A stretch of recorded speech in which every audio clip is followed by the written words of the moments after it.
But the way the funding was coming through the state at the time, and Mike Pence was the governor. I should know better. I went to school in Indiana. Governor.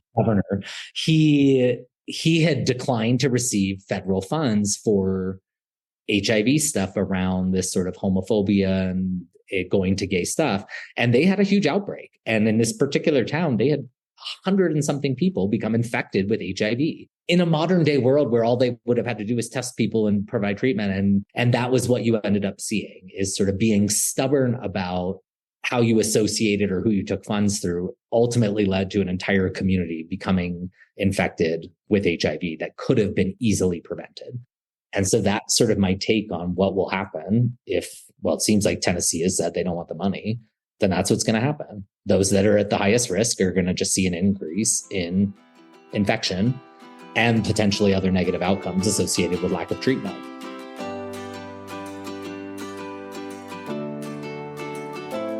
Welcome to Deep Dive with me, Shawn C. Fettig. Sex and sex education is an exciting and sometimes controversial topic. LGBTQ sex and sex education is unfortunately more controversial, especially in today's political environment. But for me, it's also more exciting. And having this conversation and talking about sex can bring us joy. It can make us happier and more fulfilled people. It can enhance our relationships and our mental health. And it can literally save lives. My guest today, Dr. Joshua Rosenberger, is an expert on this subject. He's an associate professor of Biobehavioral Health at Penn State and the director of the Survey Research Center. He's also a very prolific researcher and author, focusing on the sexual development and health of gay and bisexual men, HIV and STI prevention, health disparities, and sexual marginalization.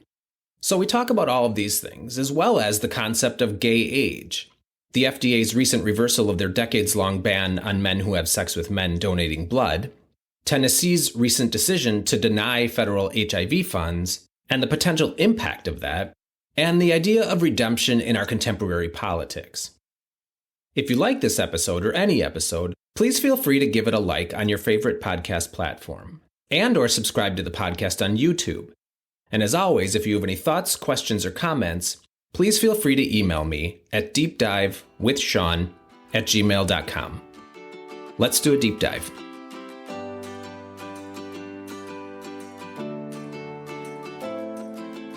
Dr. Joshua Rosenberger, thanks for being here. How are you? I'm very well. Thank you for having me. Yeah, absolutely. I'm excited to have you here. I think we should level set right at the outset, and that, this is something that came up in our discussions leading up to the interview. So what do we mean when we say queer? I often refer to the LGBTQ plus community as queer, and that's something that's evolved over time. When I was younger, I had a very kind of visceral negative reaction to that word, but I'm referring to it now, or I'm using it to refer to like a spectrum of identities in a social sense. But your work and your research and the research that you do doesn't wholesale fit into this bucket. So I want to be sure that we're using the appropriate language at the appropriate time as we work through this conversation and related to the research you're doing. So to that end, please feel free to correct me if I get something wrong here, or prime your response to clarify who exactly you're talking about when responding. Okay. Yeah. I will have a tendency to just revert to, queer folks or non-queer folks.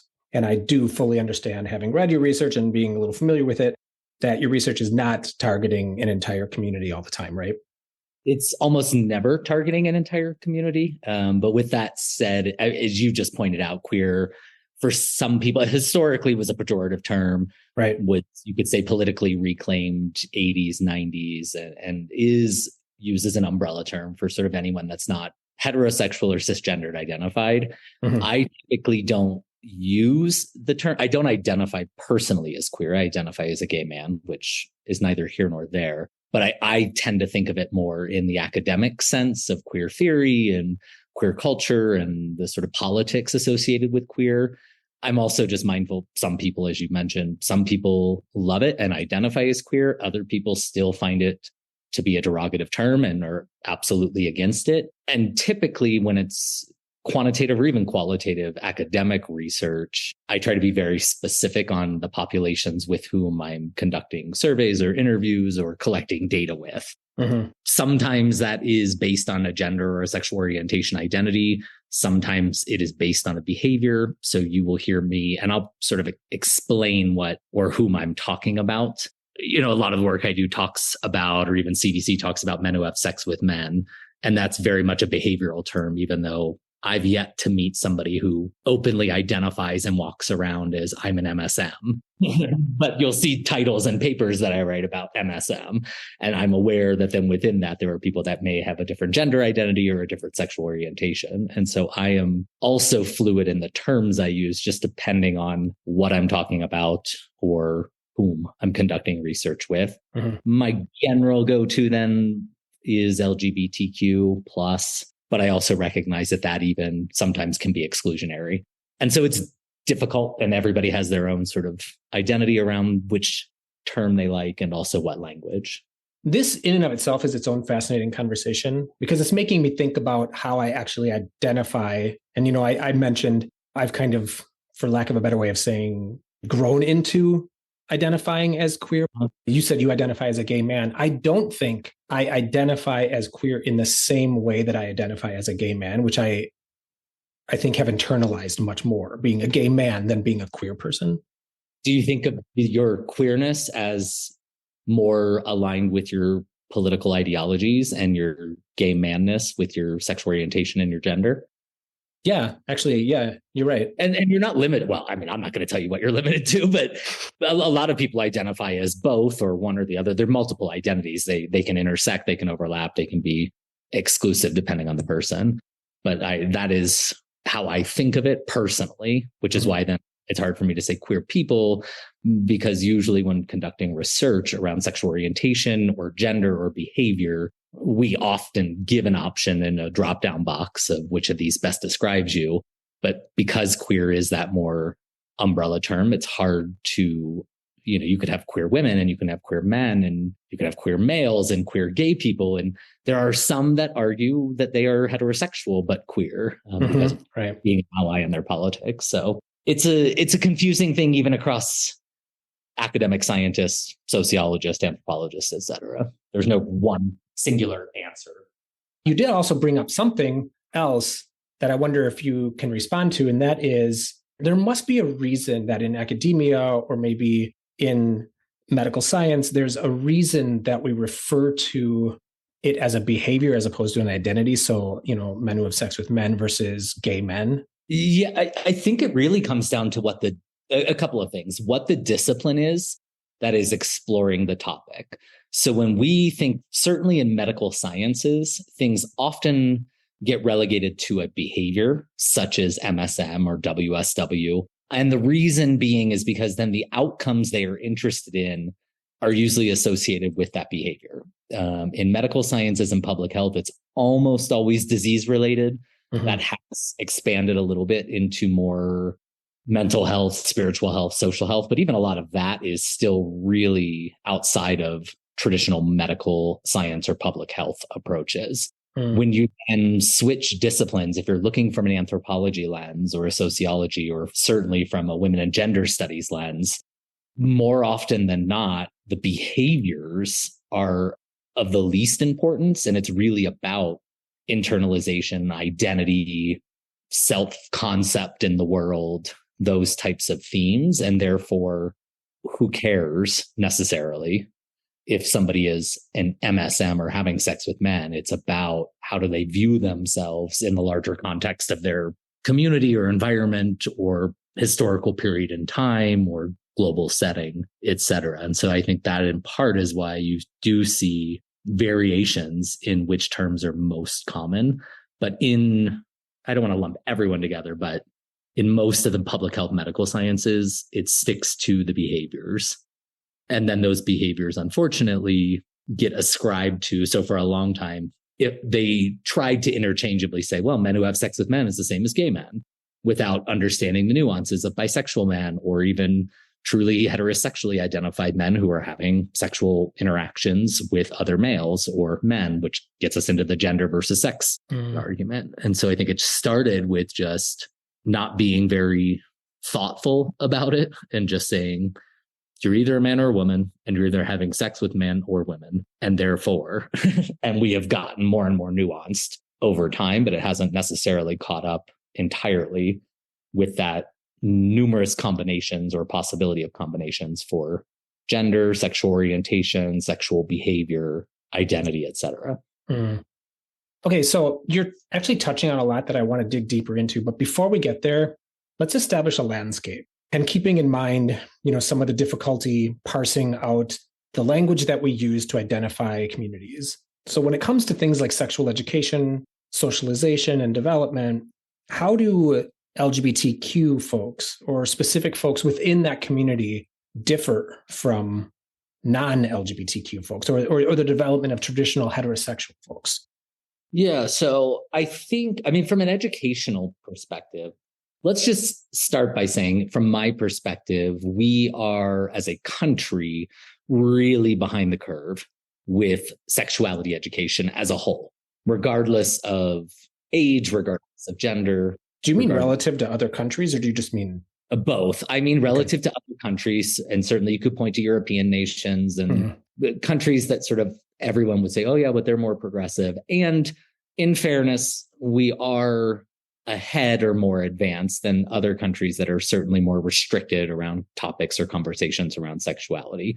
But I also mean within our own society and just educational system. We have not advanced that much in decades, if not even a half century. So if you were to ask somebody who is 70 years old, 40 years old, and 20 years old, you wouldn't see huge shifts in the amount and quality of sexuality education, broadly speaking. Certainly younger people are getting a little bit more than perhaps what somebody was 50 years ago, but not as much as you would expect with that amount of time that's passed. And so we're lacking across the board. What we know then is that within the education that people are getting, there then becomes this secondary class of individuals. I label them just broadly as sexual minorities. So anyone that does not identify as cisgender or heterosexual.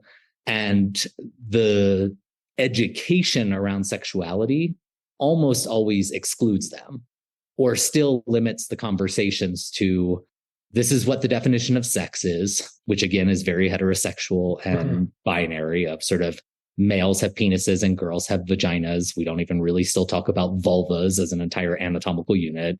And penises go into vaginas. That causes babies and also puts you at risk of disease. So we still have a very lacking of comprehensive sexuality education. We don't talk about pleasure and satisfaction. It's still very disease and negative focused, regardless of your gender and sexual orientation. But then thinking about where this education is taking place, and for the most part, during developmental periods in adolescence, it's supposed to, quote unquote, be taking place in schools. That certainly changes based on geographic region and other things.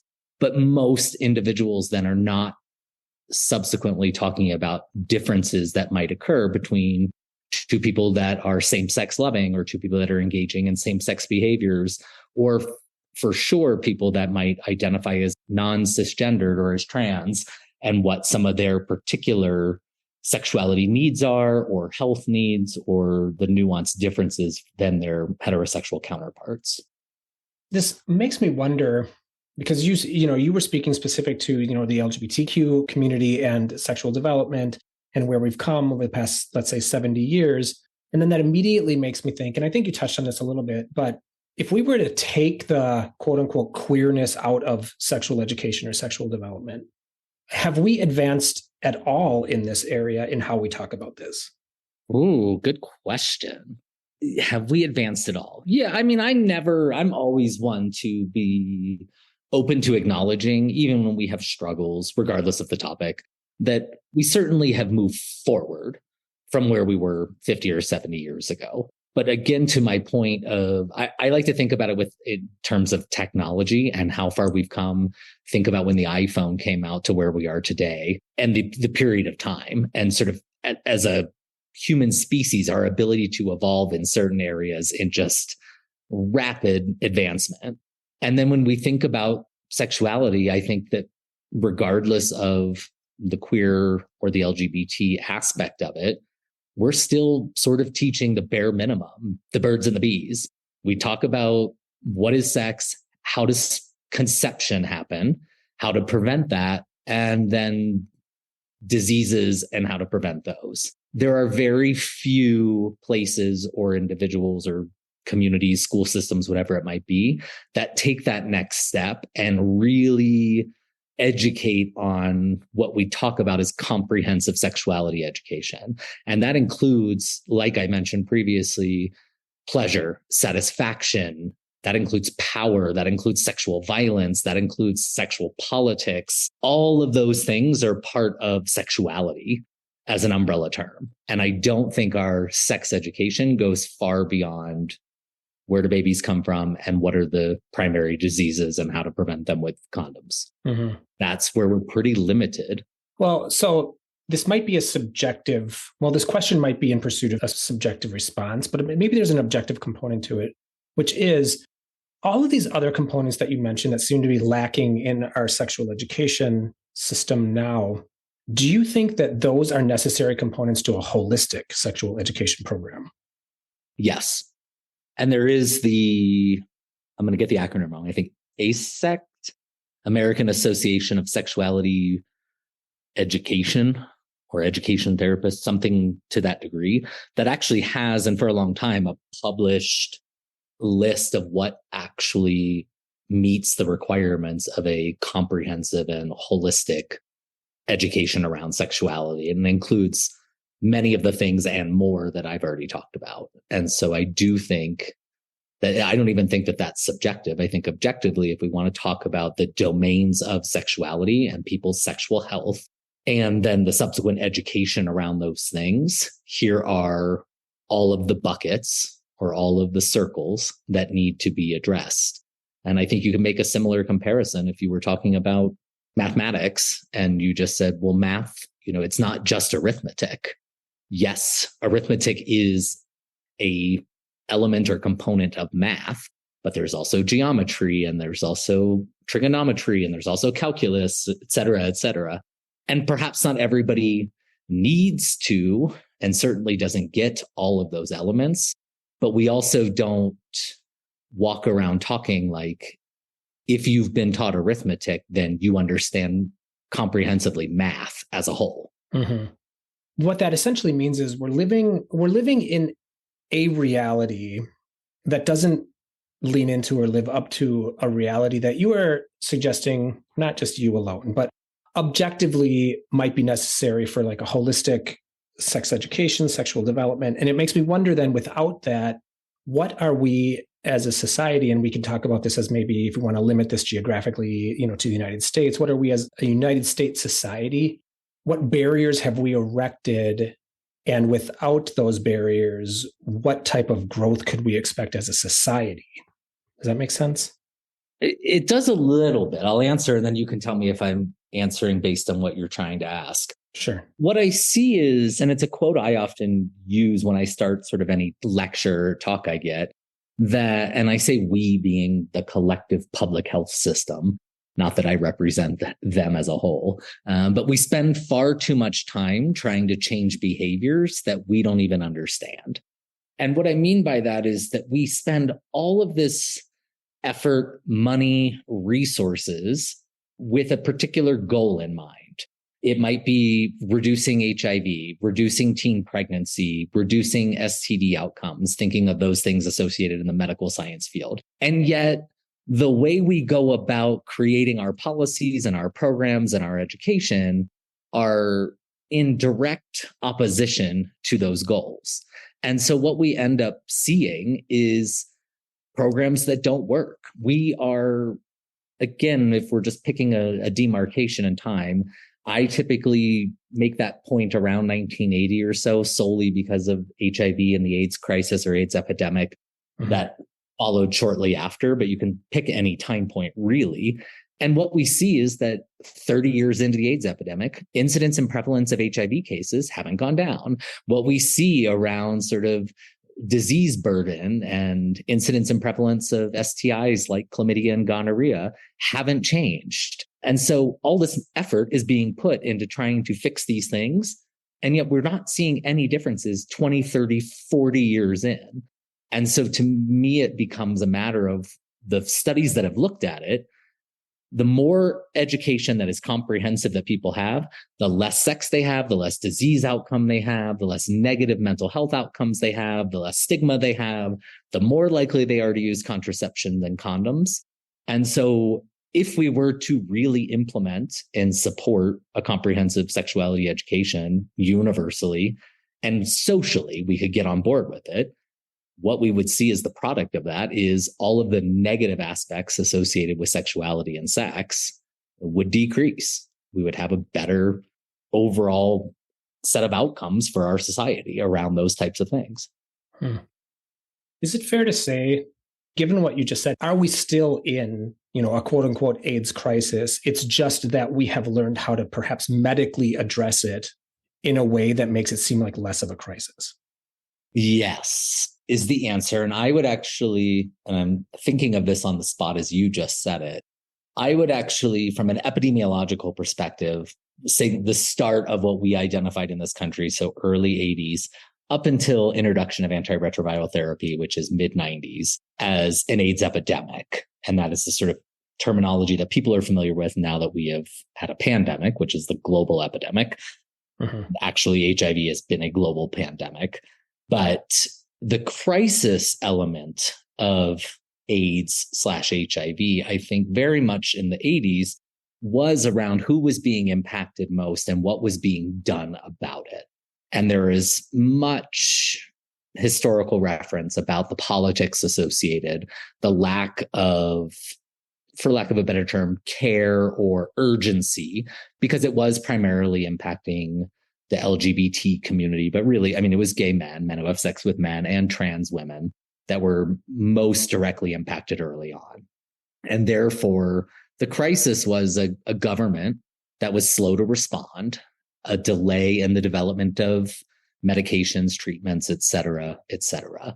So I would say that from an epidemiology perspective, we still have an HIV epidemic. We still see plenty of new cases of HIV in this country. They are predominantly found within men who have sex with men. There has been an uptick or a shift because of the opiate crisis/epidemic that has occurred. So we have seen an increase in injection drug users who may or may not identify as LGBTQ+. But really the focus of the disease burden in this country is men who have sex with men. And so I think the crisis piece of it has shifted.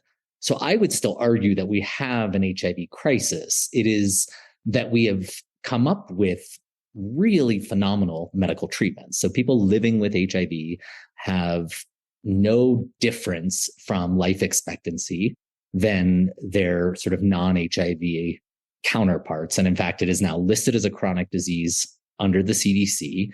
If you are diagnosed with diabetes, type 2 diabetes, which we have an epidemic of in this country, your life expectancy is actually shorter than if you were diagnosed with HIV because of medication management and lifestyle and so on and so forth.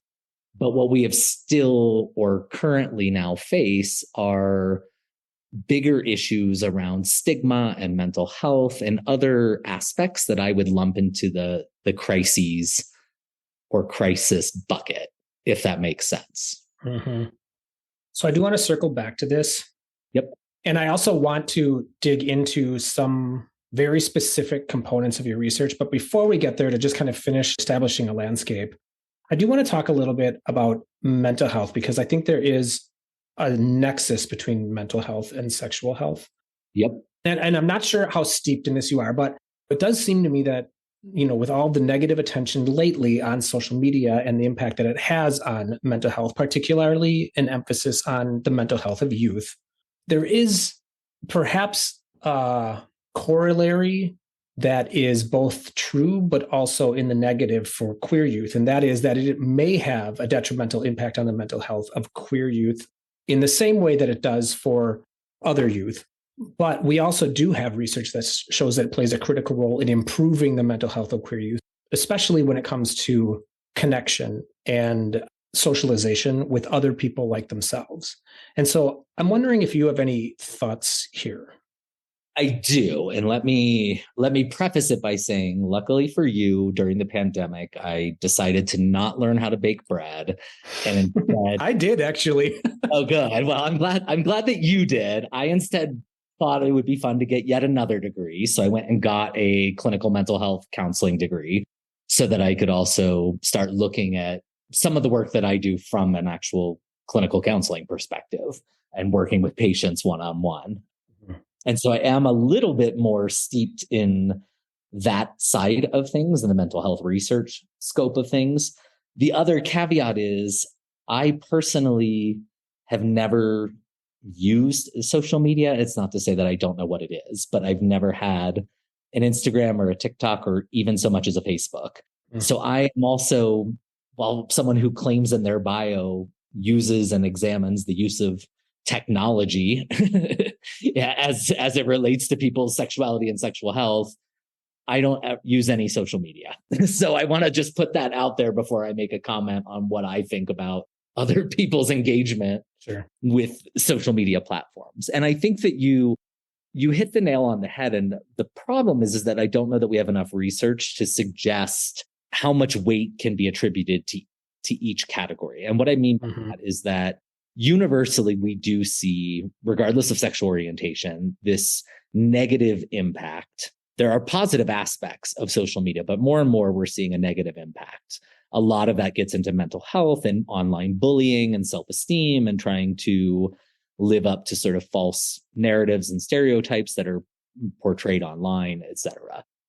What we also know, as you pointed out, is that for those youth in particular, but also those living in rural areas or lower socioeconomic advantaged areas, or in communities that are less accepting or more traditionally marginalized around sexual minority status, online social media, whatever you want to call it, has given a space for people to interact with like-minded people, to talk to people that they might not previously have had access to. If it was 1995 and you didn't have a local gay bar or something to go to as a communal space to meet and see people like yourself, then you were really isolated. And so that certainly has helped and improved. What we don't know yet, and where I'm still particularly concerned, because when I do work with clients and I work in inpatient facilities, the overwhelming majority and all the data that we see coming out of National Institutes of Mental Health is that things like suicidality, things like self-harm, things like being bullied are still anywhere from 4 to 10 times higher in those who identify as sexual minorities. And the higher those numbers are, becomes more about if you are a minority of color, if you are a trans identified individual, so on and so forth. And so while we see these outlets for connection or improvements around that one particular thing, we also see more broadly that it is the same group of people that are still having the worst mental health outcomes. Mm-hmm. And so I don't know how to fully wrap my head around that, because as much as you can connect with someone online that also identifies as being, let's say, a bisexual Black woman, you also then have the ability for those who have negative opinions about you to spew that messaging or hate or whatever towards you in an anonymous online fashion. Mm-hmm. I'm not sure that anyone is yet to really be able to do the research to figure out, does the good outweigh the bad, or how much of that is worth it, and so on and so forth. Mm-hmm.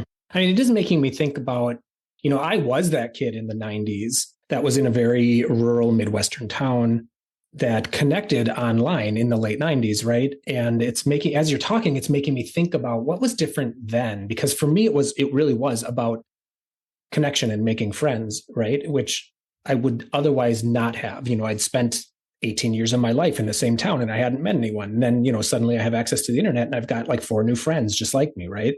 Right. And I didn't have to worry about, and I didn't have to deal with that second component that you mentioned, which is like the space in which there's a backlash or that people are leveraging some type of hate, either publicly or personally at me, that I was intersecting with. And it's making me wonder if it was just this lucky moment in time where the internet was so new and it was so undeveloped that those spaces didn't really exist for people to, well, one, that they hadn't really wrapped their brain around how to use it, but two, there weren't those spaces for people to really cause too much harm to each other, right? Like that evolved over time and built up. I think that's exactly what it is. And I always feel, and this is where I struggle interpersonally, like, am I just the old man then now that's like nostalgic for the old days? But I think exactly what you were starting to describe is that in those initial phases, the way, if we think from a communications perspective, the different styles and types of communication, it was actually still one directional, and that you chose the space, and the space still it was the virtual representation of physical spaces. So it really was as if you went to a LGBT group meeting, or you went to the gay bookstore, or you went somewhere that didn't have outsiders. It wasn't actually a public space that the whole world was a part of. You met those few people, but it was in a way that was sort of underground, or at least not open, come one, come all. Whereas I think where we're currently at is that those interactions are fully in part of the public domain. And so everyone gets to see it and comment on it. And yes, I'm sure there are private chat groups. Not I'm sure, I know there are. But more broadly speaking, then what it does then, let's say, okay, yeah, great. Now we have given you the tools to feel more empowered, to come out earlier and to be more open about your sexual identity. And now you put that into your Instagram profile or in your Facebook.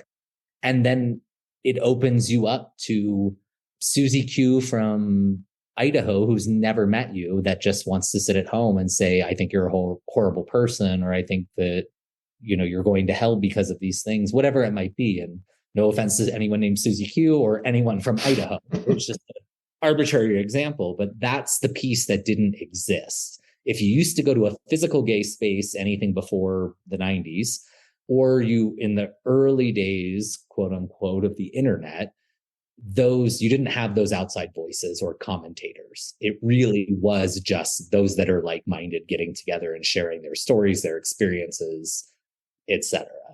Right. And very much if we could replicate that same environment today, that would be the same.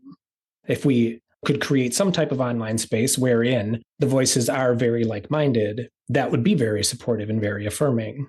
We do have them. I think they're physical spaces. Right. And I think that's going to shift increasingly so in the last couple of years to move back to really endorsing and embracing queer spaces. Mm-hmm. And I will use the term queer there because it has become more encompassing. And it's not just, we know the problems, at least academically, about the exclusion of being at a gay bar that's for men, or a lesbian bar that's for women, or even a trans bar.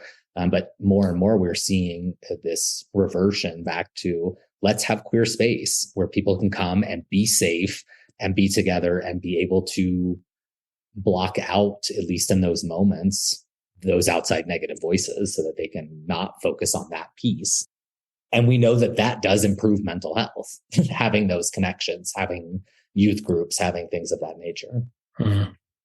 All right, Dr. Rosenberger, you open to talking about some of your research? I sure am. Okay. So there are two particular pieces of your research that I'm interested in that I'd like to touch on, but we can go wherever we go with it. So one of them is that some of the research that you've done focuses on satisfaction with first-time sex experiences of gay and bisexual men, and specifically anal sex experiences. And there's some of your findings that I think have implications for maybe how we can talk about or how we can socialize relationships. But I want to get your sense. I don't want to, extrapolate too much out of it. So in your research, you find that people that report the least satisfaction with that first-time anal sex experience are people in which that experience occurred as a one-off, or with people with which they didn't have some type of an enduring relationship. And like I said, I don't want to extrapolate too much out of this, and I don't want to overgeneralize, and I don't want to put words in your mouth, but I do think there's something important here. Not only maybe how we think about a person's first sexual experience, but again, like I said, how we socialize people into their sexuality, and then how we talk about sex. That being said, though, what do you take away from this research? And then what do you think the implications are? Yeah. So, I mean, just to clarify for those who don't spend their time reading academic journals, which is a sliver of the population. Everyone. A couple of things. One, the work you're referring to, I've done actually multiple studies that have looked a lot around first sex. Some of that has been qualitative, with it, regardless of sexual orientation. We actually followed a cohort of young men. We recruited them prior to having ever had sex and then followed them for a couple of years, doing interviews with them over time, which eventually they developed and had sexual intercourse.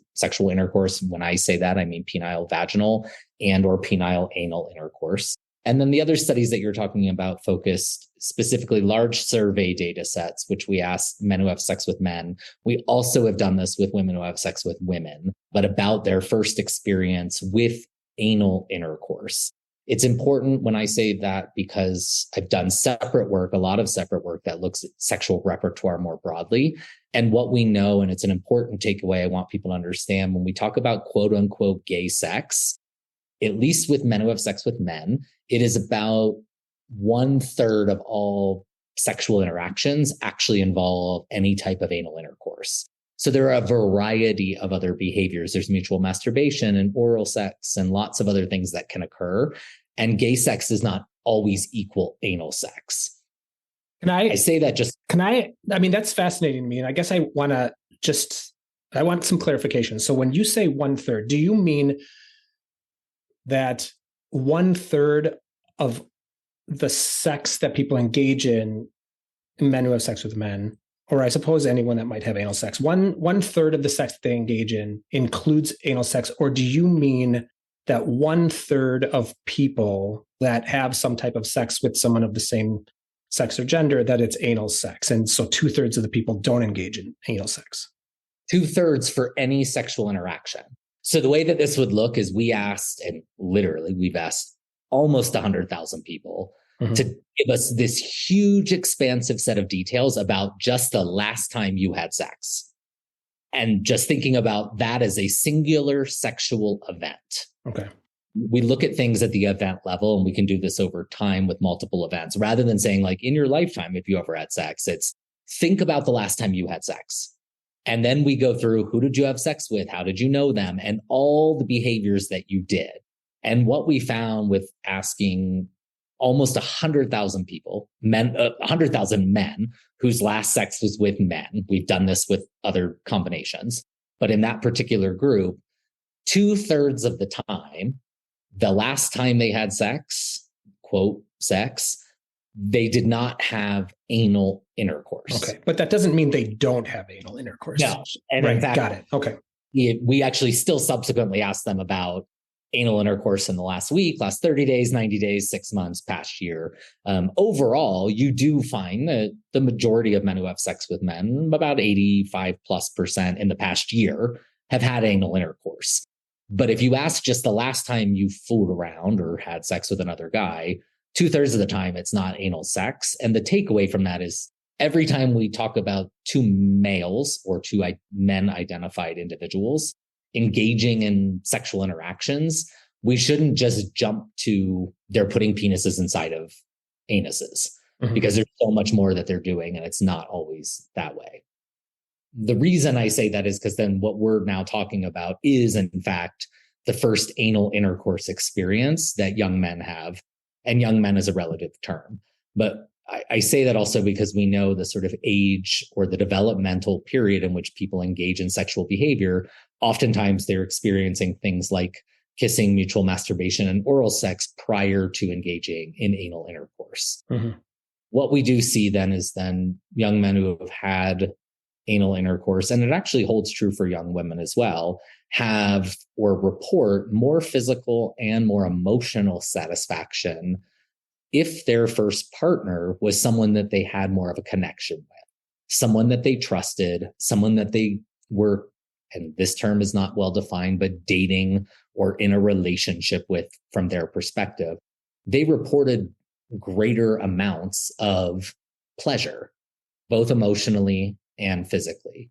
The emotional piece is particularly important, I think, for young men or young males, because we socially try to strip away emotional components around sexuality, particularly as a culture, when we talk around being masculine and machismo and all of those things, we try to remove the emotional component from sex for men. We try to frame it as being very physical for men and very emotional for women, or for males or for females. And I apologize, I'm using those terms interchangeably. Mm-hmm. What we find then is that having a closeness, having a relationship actually improves that physical satisfaction, that emotional satisfaction. So what is what some people would say? Who cares? Well, if we know that your first sexual experience is actually a developmental milestone and a marker for the way you feel about yourself, but also about subsequent sexual interactions in the future, then we really should care. If you don't enjoy it as much and you didn't get as much satisfaction, you're more likely to engage in behaviors that are less satisfying in the future. What that sets you up for is relationships or interactions, which also could be more unhealthy emotionally, also more unhealthy physically. We see a connection between those that then are engaging in higher risk behaviors, using condoms less likely, being more exposed to potential STIs. And so there is a big need or reason that we should really promote the first time that you have sex being something that should be, as much as possible, highly connected, emotionally satisfying, physically satisfying. It won't come as a surprise that same-sex males having sex compared to same-sex females, males, regardless of sexual orientation, always report much higher rates of physical satisfaction than do females. A lot of that is related to sexual anatomy and lack of sexual education, but also lack of communication with a partner. We do see those same differences in males when we look at being the receptive versus the insertive partner in anal intercourse. And just biologically and physiologically, there is the potential for more pain, discomfort, other physical aspects associated with being the receptive partner. And a lot of that drops off if you feel more emotionally connected or trusting or loving of the person with whom you're engaging in sexual behavior. So you mentioned gay age. I'm really fascinated by this concept. So my friends and I kind of offhandedly will refer to something as, I don't think we use gay age, but, we talk about how the experience of dating or being with people or our first sexual experiences that were with somebody that we were sexually attracted to as just being, offset by maybe a decade than our straight peers. And I don't know that that's necessarily what you're talking about, but I do think that gay men, and maybe this is true of gay people generally, go through sexual development in different ways and through different processes than do people that are in, traditional straight relationships. And I'm sure that some of this has to do with our socialization. You can correct me if I'm wrong, or the value that our society puts on straight culture. But I do think that understanding this difference as it is important to understand a host of other things that might be impacting the gay community. So I'm wondering if you can explain, when you say gay age, what this is, and maybe also help us to understand some of the things that I think it might impact, like sexual and relationship development for gay people, and also how it could influence sexual health and infections such as HIV, which we touched on a little bit. Yeah, so I think that it's two different things, but one, I think both are true. So a little bit about what you're referring to, I totally agree with, and we have the data to support it, is that developmentally, because we live in a heteronormative society, and broadly speaking, including the education pieces we talked about earlier, we know that sort of sexual debut, which is monitored by first coitus, which means first penetration in the academic language, on average, it's around 15 years of age in this country is what we would call first sexual debut. And that is collectively including all individuals. What we see if you then separate it out of first same-sex experience, when we talk about anal intercourse or female to female intercourse, those numbers go up to about around 18 on average, slightly younger. So you've already got that gap in just sort of what is, quote unquote, your first sexual experience, depending on if it's a same-sex experience or if it is an opposite sex experience. So there are those delays that just naturally occur. And some of those delays get even further about first real romantic relationship and other pieces. I will say that those numbers have gotten closer together. I think that is one of the positives of younger people and social media and being out sooner and being able to have a gay partner go to prom with you or whatever that might be. So some of that has gotten better. But it still does exist. Those differences exist on a broad level.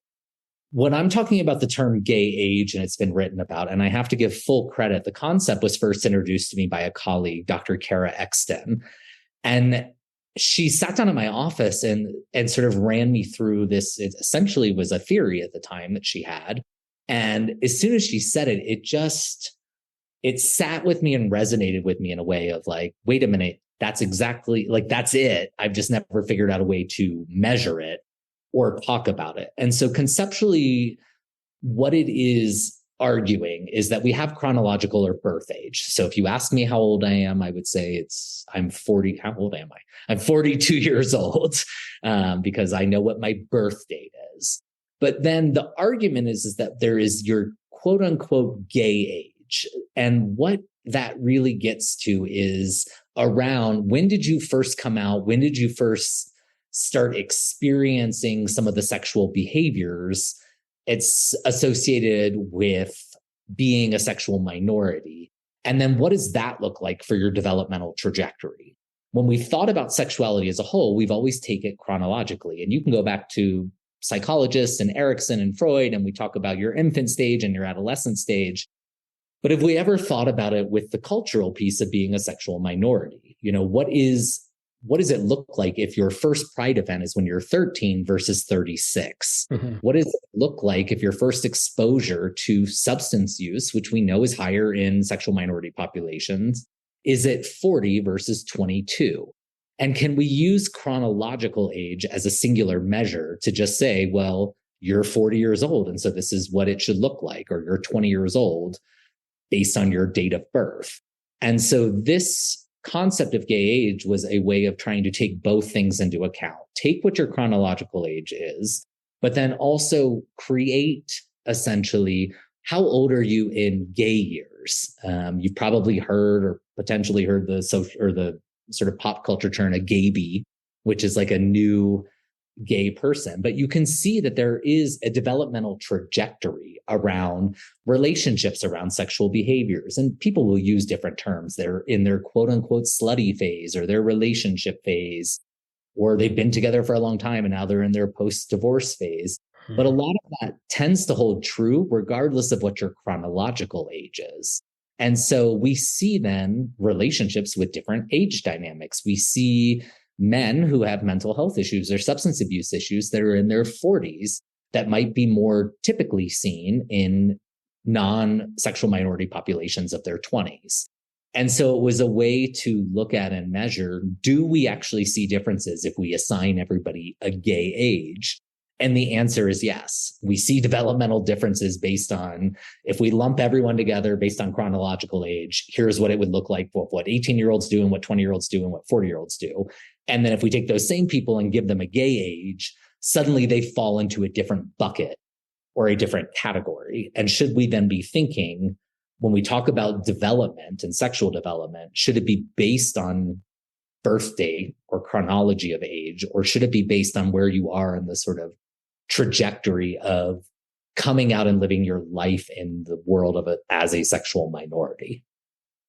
Do you find anything different when it comes to intersectionalities? Do you find that I guess the question is gay age fluid enough to account for one static group might be the hegemonic gay age, but that when we start to consider something like trans men of color, that their gay ages may be offset a bit? Yeah. Yes. I'm trying to think how to say that. Like, unfortunately, or the reality being, every marginalized identity that gets added to any individual skews the numbers, and it's always in a negative way. Right. What we know is that if you are a racial or ethnic minority, your outcomes and all of the things are worse than your white counterpart, even if you're both sexual minorities. Add on top of that, if you have a gender minority status, so if you are trans and a trans person of color, which is why we know they have higher rates of suicide, they get murdered at higher rates, all of those things, they have higher rates of substance abuse and homelessness. And so all of that does complicate this. What we also know is that the way we examine and test these things is in certain populations or subsections in individual studies. So we can never generalize truly to the population as a whole. There are fancy statistics and we can weight the sample and say it's representative, but we've never been able to go and ask the entire population individually one-on-one to answer all these questions. And I always want to be mindful that these are academic exercises to a degree. They implement theories, they implement statistics, and they are a snapshot or a picture of our best guess as scientists based on scientific methods as to the way people and the world work. But I would never, ever want to suggest that then I could find any person on the street, ask them to tell me, are you X, Y, and Z? And then say, well, this is what bucket you fit into, and this must be your lived experience. And that's where you have to sort of discern between using science and scientific methods to gain a broader perspective, but not put that broader perspective as a way to label or suggest you can speak on behalf of any one particular person. Mm-hmm. So a lot is happening in the realm of queer rights on the political front, particularly in red states. And there are a handful of things that I wanted to talk to you about because I think they have a nexus with some of your research. The first is, Tennessee recently announced that they're going to stop accepting federal funds to address HIV infections. And I think there's this general sense of why this might be alarming, but given your research and, what we know about HIV infection rates and, what we talked about earlier in this episode, and then the communities that are impacted, what stands out or what are you worried about with this? What I'm always worried about is when we limit, it just makes zero sense to me. And this is as a mathematician kind of guy. The government's saying, we'll give you, it's almost $9 million. The federal government is saying, hey, Tennessee, we'll give you $9 million to do HIV prevention. Now, remember our earlier conversation about we say we want to reduce HIV infections, which are higher in rural places, Tennessee being one of them. And then the state says, no, we don't want that money. We're going to provide our own $9 million and then figure out how best to direct those funds because we don't want that dependence on the federal government. My initial brain goes to who doesn't want $9 million? Like someone's saying, here's free money to solve a problem. Why don't you want it? And if you really have 9 million of your own dollars, then why wouldn't you still want another 9 million? So you had $18 million to deal with it. That is my initial reaction to it. Now, the way that the federal funding works is it comes through CDC, just like states have the right to make decision about funding. This biggest conversation usually comes up in the context of abortion and Planned Parenthood and funding what's allowed and what's not allowed. CDC requires, if you accept funding from them, that around HIV and STIs, that the funding has to then be utilized or implemented within those that are at the highest risk and have been identified as the riskiest populations. In all cases, that includes gay men and transgender women. And so for me, it feels like the only reason you would refuse these funds is because you don't want to use the money to provide services to those populations. That is a decision at the state and government level. I don't live in Tennessee or vote in Tennessee, so I will respect the Constitution that says states get to make these decisions. From a public health perspective, what we know is if you offer less services and you provide less testing and less treatment options and so on and so forth, you will get more disease, plain and simple. And so regardless of what your political affiliation or motivations are, if someone says we're going to give you money to reduce disease infection and you don't take the money, you're going to have more diseases. We actually saw this play out in Indiana. It was pre-COVID, I'm almost sure. My timing always gets messed up. But if you look in Indiana, in southern Indiana, we had I will say huge, although the total sample is not huge, but proportionally it was huge. A huge outbreak of HIV in southern Indiana. It was specific to a group of injection drug users. So it had nothing to do with sexual orientation. But the way the funding was coming through the state at the time, and Mike Pence was the governor. I should know better. I went to school in Indiana. Governor. He had declined to receive federal funds for HIV stuff around this sort of homophobia and going to gay stuff. And they had a huge outbreak. And in this particular town, they had 100 and something people become infected with HIV in a modern day world where all they would have had to do was test people and provide treatment. And that was what you ended up seeing, is sort of being stubborn about how you associated or who you took funds through ultimately led to an entire community becoming infected with HIV that could have been easily prevented. And so that's sort of my take on what will happen if, well, it seems like Tennessee has said they don't want the money, then that's what's going to happen. Those that are at the highest risk are going to just see an increase in infection and potentially other negative outcomes associated with lack of treatment. And not that this would be okay if it was even limited to Tennessee, but while the state itself has borders, infections don't. Nope. So like that is one weakness when it comes to quote unquote states' rights on issues like this. So for Tennessee to say that they're not going to accept or address, HIV infections in the same way as they have in the past, then, they're potentially putting at risk, not just their own community, but you could argue global. Yeah. I mean, that's the way the world works. We're a global society now, and you have to think globally. People move around. I mean, the history lesson of who we used to think of as patient zero being a Canadian gay flight attendant traveling around the world. And a lot of that has been obviously debunked, but still we live in a world where you're talking to me now and I'm in Ecuador, and I actually 2 days ago had to go sign a notary in Miami, and I did that in the same day. And then I was back here, and I'll go from here to Turkey, and then I'll be moving around, and people do all over the world. And this is not, in fairness, just a conservative issue. This becomes around how we delegate or relegate funding and treatment and testing. I see this. I was in DC before I moved to Penn State, and I was at George Mason University and working in this space. That is a clear example of DC, Maryland, and Northern Virginia, which is a metro region in which most people in some fashion or another live, work, commute across those lines, but all funding and services are separated.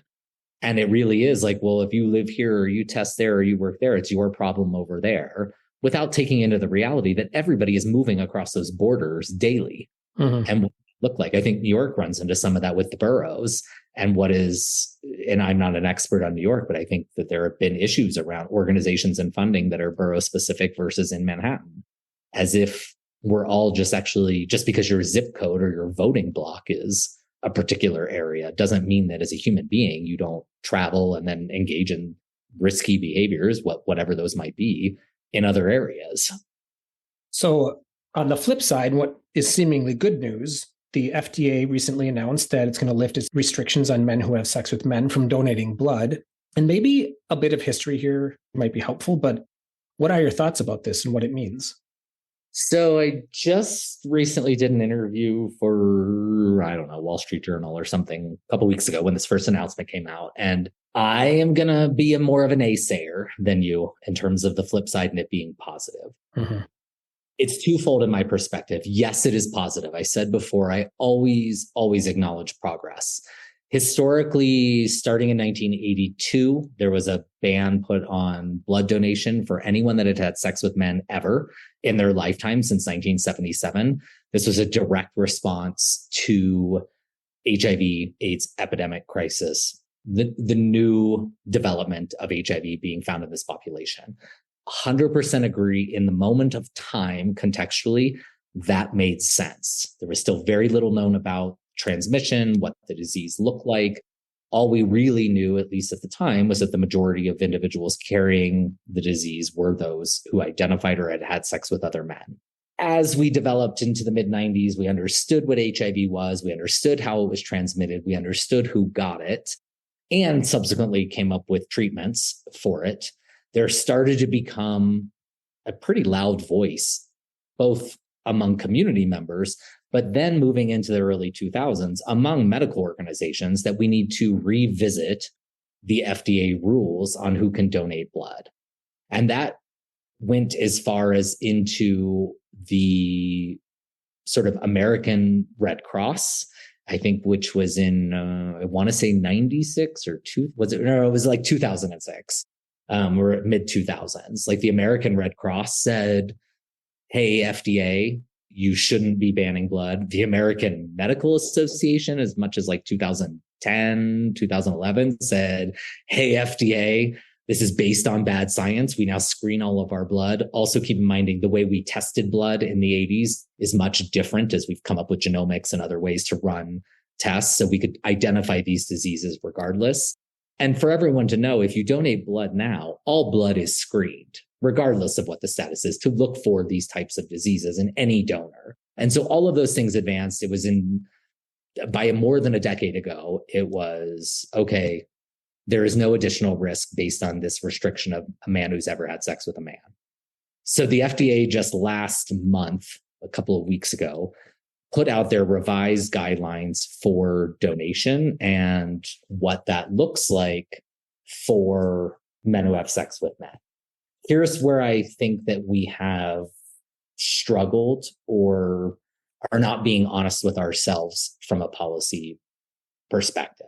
So what the ultimate new recommendations or guidelines is that they are no longer going to make any blood donations or decisions about the ability to donate blood based on sexual orientation or gender identity. So at the surface, one would say, like, that's great. Now gay men are not being marginalized and they have the ability to donate blood just like everybody else.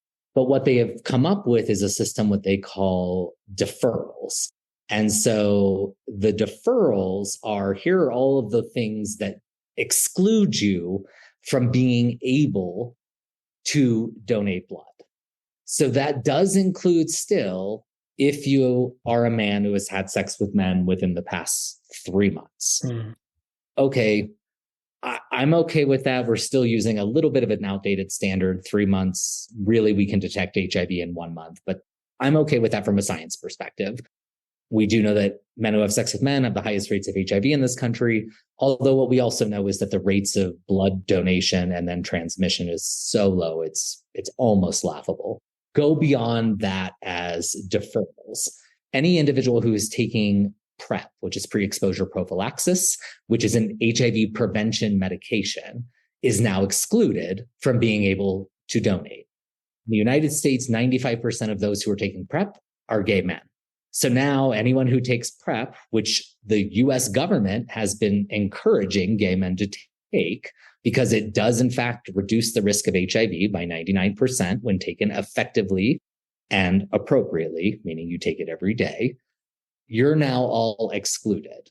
And there are a couple of other caveats. And when you go through the list, while the sort of title says we release the ban on gay men, all of the things that require or allow for a deferral essentially are those that directly pertain to someone who would be a gay man who's engaging in any sort of sexual behavior. So functionally, it's the same.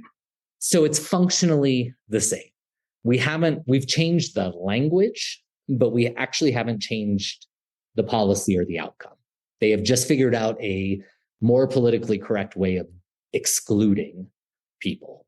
And so that's where I really struggle. And again, I want to say, I always applaud that at least we're trying to make a step forward, but to suggest that suddenly everyone can now donate blood is actually just a fallacy. And I worry what that implication is. I also worry what that implication looks like for PrEP in particular, because if they're saying you should take PrEP because it will prevent HIV, but you cannot donate blood if you're on PrEP because you're at risk of giving someone HIV, that then tells people, well, wait a minute.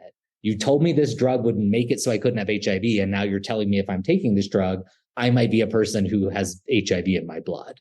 And that's a real mixed message. And it's not based on any scientific data. PrEP works, full stop, period. PrEP works. Well, that's a bubble bursted. Sorry. No, it's good. I mean, it actually does have maybe unintended, but consequences as well, even from like a mental health perspective or a social perspective. Imagine, as most people I'm sure do, they see the headline and think they can donate and want to do some civic duty, and they go only to find out now in some quasi-public setting that they can't, right? Yeah. And they get turned away, which then essentially outs them, because the only way that you can be restricted now is because you're either on PrEP or you're having sex with a man as a man. So that just, if they turn you away in a public space, you've now been outed as someone who has sex with men or takes PrEP. And if you're taking PrEP, at least in this country, you're likely someone who is having sex with men.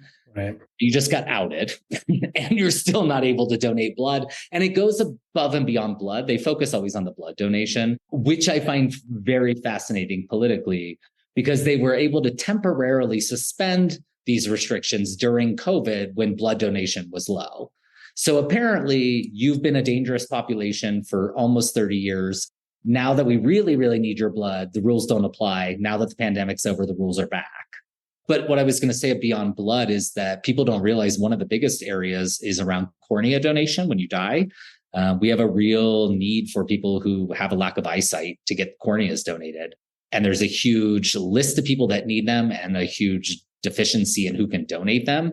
There is no scientific evidence that you could transmit HIV from a corneal donation, but gay men and anyone that fits this blood ban is restricted from being an organ donor, even around corneas. Other organs are a different story. And so you are essentially telling people on one side, you can't help out. And on the other side, sorry that you're blind or going blind, but it's not even up to you if you'd be willing to take a cornea from someone who was living with HIV, where there is no scientific evidence you could get HIV from that corneal transplant. So there's much broader and bigger things. All right. Final question. Are you ready for it? Yep. What's something interesting you've been reading, watching, listening to, or doing lately? And it doesn't have to be related to this topic, but it can be.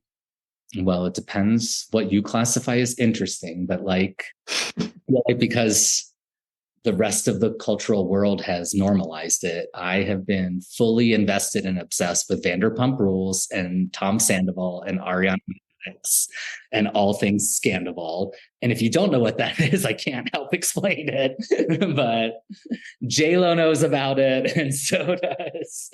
They've made a reference to it at the correspondence dinner. So I feel like that reality TV show mess has been has been something that I've been completely invested in and is my, what do you call it when you're like your guilty pleasure? So Vanderpump Rules is my guilty pleasure, but well, and I was going to say in all seriousness, but I was being serious. One of the particular issues I've been interested in reading a lot recently about two topics not connected necessarily. One, I've been really focused on in my classes I teach, really just increasingly interested around issues of race and racism as it plays out in sexuality, and with a particular emphasis on the Black female voice and what that looks like in comparison to the white female voice. I just used a book called White Tears, Brown Scars. Ruby Hamad, I believe is the author's name. She's out of Australia, and just really talking about Me Too movement and the women's movement and looking at sort of historical oppression of gender, sort of male to female, but then sort of how white women have, and white people, but white women in particular, as in this conversation, have weaponized their whiteness when it becomes necessary over their gender. And so it sort of becomes that question of marginalization, and like, we're all in this together until it becomes not a fight about men and women, but about men and women. And if white women can then sort of throw Black women under the bus, or women of color more broadly, then it's like, oh, well, we promise to help you out later on. So just some of those issues around sexual racism and what that looks like has been particularly interesting to me. And then what we've talked about a little bit throughout this conversation, I'm increasingly worried and interested in the division, the factions, the bubbleization, which is not a word, but the intentionality of people surrounding themselves and being insular and not being open to hearing opposite thoughts or perspectives, because they feel more protected to just reinforce their beliefs by surrounding themselves with literature and other people that endorse those same beliefs.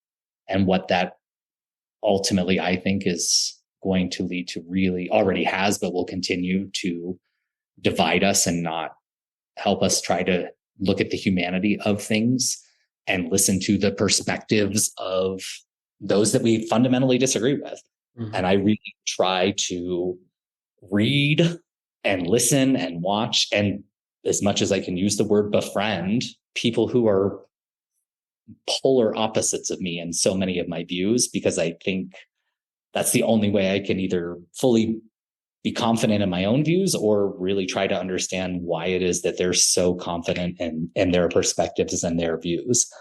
And I worry about the inability for people to speak freely and say stuff and make mistakes and say things that are inappropriate to one particular group, but in a way that we can then learn from it and use it to try to understand rather than cancel or divide or whatever. I always struggle for the terms when it comes to that, but that's sort of, I've been reading and listening to things and been sort of all over the place. I don't have any answers to it yet, other than everybody seems to say it's going on and no one seems to have a solution. This is a fascinating topic for me as well, and something I've been thinking about. And one of the things that I've noticed, I think there's always some type of polarization. There's always some division in any society, right? Like you can't have a utopian society wherein everybody agrees, and you don't want it. No. So what that means is you have varying degrees of the intensity to it. And we're living through a very high intensity moment. But what I find scary about it is where it's coupled at a time when we also have really jettisoned the idea of redemption, meaning we do not let people make mistakes and then work their way back from it. And I'm not in any way advocating that we should live in a society wherein people can do almost anything and then somehow be redeemed through something. I do think that there are to some degree irredeemable things or things that just like come with punishment that last for a long time. But I think if you take redemption off the table altogether, all it does is reinforce for people that whatever camp they're in is the safest camp to stay in, right? Let's say you're a white supremacist, right? Like, why would you ever leave that if it meant that you were going to be in the wilderness because nobody else is going to ever, forgive you or. It also just, to me, I mean, and I fully agree with you. I'm not, and I've been accused of like, oh, well, no, people are just being held accountable. I believe in accountability 100%. Mm-hmm. I think Me too. To the beginning of our conversation, one of the first things I said is around how we classify things. It's like, well, what is your ultimate outcome? What are you trying to get to? And if the answer is just to get rid of any and all people that aren't like-minded, then I guess no redemption and cancellation is the solution. However, you have to understand then that would occur on quote unquote both sides. I hate using both sides anymore. Right. Yeah. I know. But I mean, then the argument works for either side of whatever the debate is. If it used the white supremacists, it's like, well, then their argument on why we should cancel anyone that's not white supremacist works in the exact same logical way as anyone who says we should cancel anyone who is a white supremacist. And it's like, if the outcome is getting rid of them, then that is a fine approach, but that's not realistic because we live in a world where people do, or at least have had diverse opinions, perspectives, and whatever. And so there has to be some sort of path forward for anyone and everyone. And that path will differ on a case by case basis. It is not binary. It's not black and white. And for some people, maybe whatever you did is so heinous that your path forward is to go to prison for the rest of your life and have to sit in your cell and think about it. Right. And for others, it might be like you need to say, I'm sorry and move on. Mm. But I worry, and I do worry then how that can be manipulated with modern technology. I think that, we saw what happened with election stuff and just manipulation. I'm reading more and more and seeing about sort of AI and just, again, other terms I hate, but quote, fake news, like just the ability to manipulate the human mind with false information. And we've moved so far away from the idea of, I believe in subjective and objective and truth and the epistemology of words, but we've sort of just turned into, you can say whatever you want. And if you believe it, it's the truth. And that's all there is to it. And I think that has very dangerous repercussions for society as a whole. I think we need to start coming back to having collective truths. Whether you agree or ascribe to them is separate, but saying, okay, this is the reality or this is the collective truth. I don't agree with that truth is different than I don't believe it. It's not true. It's like, it worries me. Dr. Rosenberger, thanks for the conversation. I really appreciate it. Thank you so much. I appreciate it as well.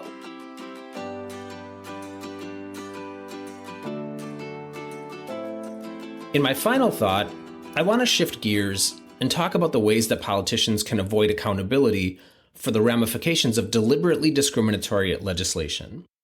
I've been thinking a lot lately about the impact of abortion laws in conservative states that outlaw abortions under all circumstances, even in cases of rape and incest or when the life of the mother is at stake, and anti-trans legislation that outlaws trans-affirming health care. When people contact HIV in Indiana because then Governor Mike Pence refused federal funding for HIV prevention and care, something that was predicted and well established as a consequence of doing so, and when current Governor Bill Lee of Tennessee does the same, against all medical science that tells us that this will lead to increases in HIV infection rates, then these governors are complicit in a harm and should be held accountable to it. In Florida, doctors can deny health care based on personal beliefs or values. It's hard to imagine, but do you want to be a queer person on a layover, or worse, living in Florida when you have a healthcare emergency, and the only thing standing between you and life-saving medical care is a highly right-wing religious doctor that believes that homosexuality is punishable by death? Do you want to be a woman in Idaho who was raped and now must carry to term even if your own life is at stake? Beyond the posturing and the ideology inherent in this type of legislation, these types of laws have fundamental, real impacts on people's lives and their health and their bodies.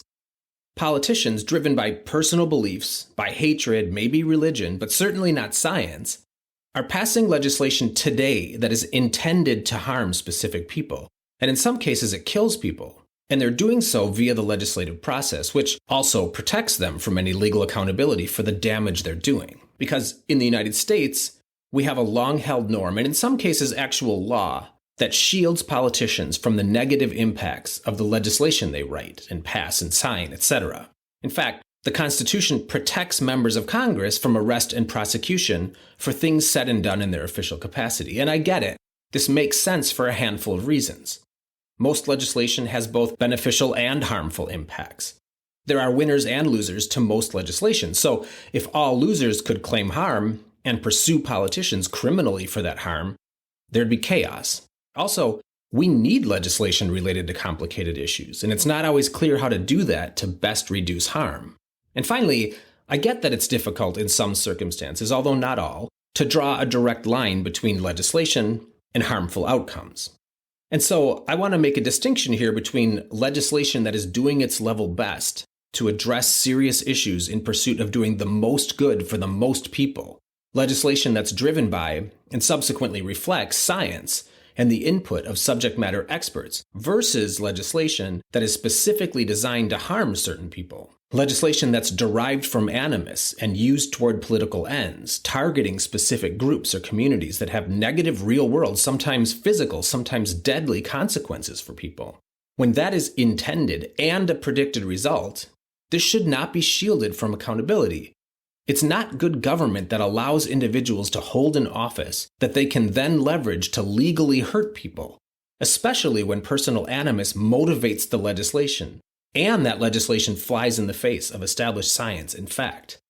When politicians do things that are so counter to this, science and fact, I think there's an argument to be made here that they should be held legally accountable for the harm that is caused as a result. When personal animus drives legislation, and that legislation leads to illness or death, then an official capacity designation should not shield the creators of these policies and this legislation from some legal liability. Look, I'm not naive. I understand there's a can of worms here with regard to how we hold politicians accountable for vengeful, discriminatory, and prejudiced legislation that causes real harm to people. Some might argue that the political process itself is a form of accountability, but let's be real. It's not working so well these days. And I'd like to suggest that, frankly, the current situation is a can of worms. It protects legislators that craft deliberately targeted and harmful legislation from any accountability in a way that the rest of us are not protected for the harms that our behaviors and actions might cause. Legislation should not be a free pass or a backdoor or a golden ticket to cause injury and with impunity, but rather a highly regulated process through which people are governed. It should be designed to hinder people from weaponizing it in discriminatory ways, and in some cases, maybe it should be designed to punish people that do. So I'm suggesting that this is something we should visit, perhaps reform, Perhaps restructure the guardrails we place around the legislative process to limit the ability of bad actors to hide behind the governing process to create abusive and prejudicial legislation intended specifically to harm certain people. Blanket protection for politicians from any legal accountability for legislation that 1, blatantly flouts science or fact, and 2, carves out certain communities for specific, especially life-threatening harm should not exist. There are questions we should be asking here. Is this fair? Is this just? Are there creative ways on certain types of legislation or issues to require input from experts and specialists that then impacts the construct and structure of legislation in a meaningful way so as to reduce harm or to identify particular issues or issue areas on which legislation has a direct and individual impact on people that then requires heightened scrutiny of that legislative process, how that law is crafted and implemented? This is not simple, but at minimum, we should have this conversation.